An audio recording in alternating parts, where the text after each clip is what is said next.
On vient tout juste de recevoir le jeu Postcard et on a déjà quelques parties de jouer. C'est un jeu d'un éditeur québécois qui est Synapse Games. C'est pour 1 à 4 joueurs, les parties d'environ 30 à 45 minutes pour 10 ans et plus. C'est un jeu familial avec un peu de stratégie. On retrouve des mécaniques de collection et de réalisation d'objectifs. Je vous présente ça. Donc, dans Postcard, le but du jeu, ça va être de réussir à remplir les thèmes de nos cartes postales et de les expédier à nos correspondants. Puis pour faire ça, on va falloir jouer des cartes d'action qui vont nous permettre d'aller chercher des thèmes, mais il va falloir aussi se rendre dans la bonne région pour pouvoir l'expédier à notre correspondant. Comment qu'on joue? On va avoir dans nos mains des cartes d'action qui ont aussi des couleurs. Et à notre tour, on va devoir en jouer 3 qui vont faire nos actions. L'action principale qu'on peut faire, c'est défausser une carte pour la couleur. Ça me permet d'aller chercher un thème et de le poser sur un endroit de cette couleur-là sur ma carte postale. Donc, par exemple, cette carte-là est rouge. Je pourrais la défausser, aller me chercher un thème et le placer sur cette carte-là. Je rappelle que le but du jeu, c'est de remplir tous les endroits avec des thèmes et se rendre dans la région pour pouvoir expédier notre carte qui va nous permettre de marquer les points qui sont écrits en bas de la carte ici. Sinon, le reste des actions qu'on va faire, c'est les symboles qui sont sur les cartes. Par exemple, le vélo permet de déplacer notre jeton d'une région à l'autre pour aller dans les bonnes régions ou aller chercher certains bonus. On a aussi l'action campement qui permet d'utiliser un jeton sur notre plateau personnel campement et venir le poser sur une icône dans la région où on est présent.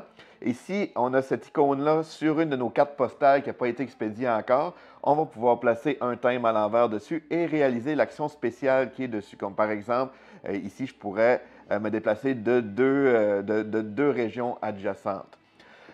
Sinon, la dernière action qui va rester, c'est qu'on pourrait aller chercher des nouvelles cartes postales. Donc, on peut avoir plusieurs objectifs à réaliser en même temps. Ça nous permet de mieux planifier notre jeu et surtout pour débloquer certaines actions spéciales. Chaque joueur, au début de la partie, va avoir une petite carte qui donne un peu un indicateur comment se lancer parce qu'on va avoir des bonus de points si on réalise des cartes postales qui ont ces numéros-là. Donc, on joue comme ça dès qu'un joueur a réussi à expédier 4 cartes postales. La partie prend fin et on va faire le décompte de points. Celui qui a le plus de points remporte la partie. Donc, Postcard, c'est un excellent jeu familial avec un peu de stratégie. Ce qui est fun, ce qu'on a aimé, c'est que c'est très fluide. Les règles s'apprennent en 2-3 minutes.